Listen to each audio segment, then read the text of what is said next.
borrowing plan for 2025-2026 and going forward. In that request, Mr. President, one critical thing that I've always canvassed for in this Senate, with motions upon motions, was the need to reconstruct the Eastern Rail Line by the federal government of Nigeria. I recall that in one occasion, 35 senators in this chamber co-sponsored one of such motions.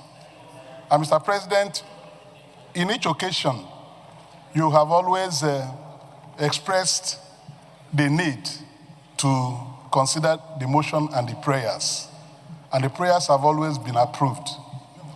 Mr. President, I also recall that in 2025, when the President submitted his budget proposals to this Senate, during the second reading of that budget, I raised an observation that the Eastern Rail Line was not included in the legacy projects that the President will execute.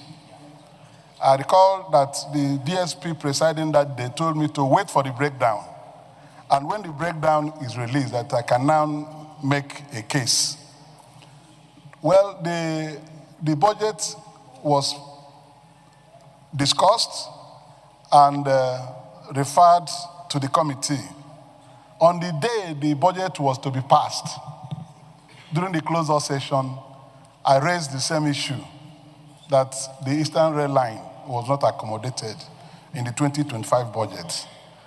You magnanimously approved that I should raise it when we reverted to plenary, that even though it was for the budget to be passed, which will not allow for any debate, they would like me to raise the same issue. I did during the plenary by magnanimity, and you sitting there promised that there was merit in that agitation or in that observation. You promised that you will take it up with Mr. President along with the leadership so that this Eastern Rail Line will be addressed once and for all. I was just for happy, Mr. President, that when the request for $21 billion loan was submitted to the Senate, the Eastern Rail Line was now accommodated. $3 billion was provided for the reconstruction of the Eastern Rail Line.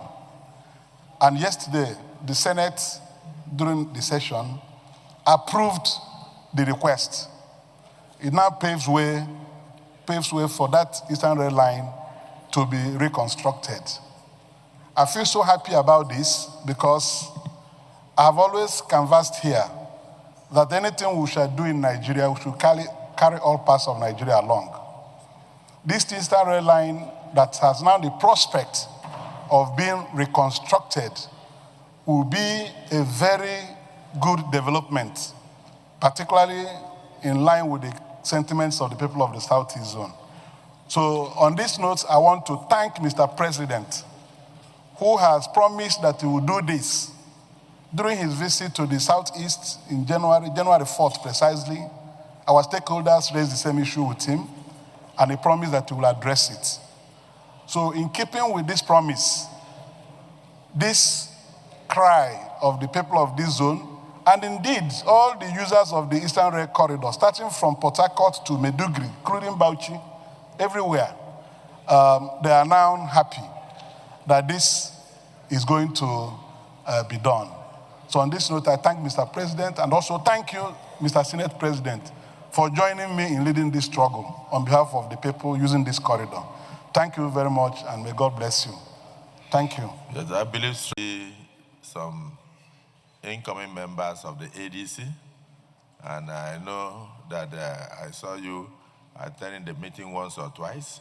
So if ADC is already appreciating the work of President Bola Ahmed Tinubu, it shows that Nigeria has come of age, where good works have no political boundaries. So on behalf of the 10th Senate, I appreciate you. I appreciate your members of the ADC who are appreciating the president, are very excited about the president. And of course, we in the APC, we're equally happy with the president and what he's doing. So I will convey your message of thanks to him. Yes. I hope you are not going to answer the Senate President. Senator Dingy, go ahead.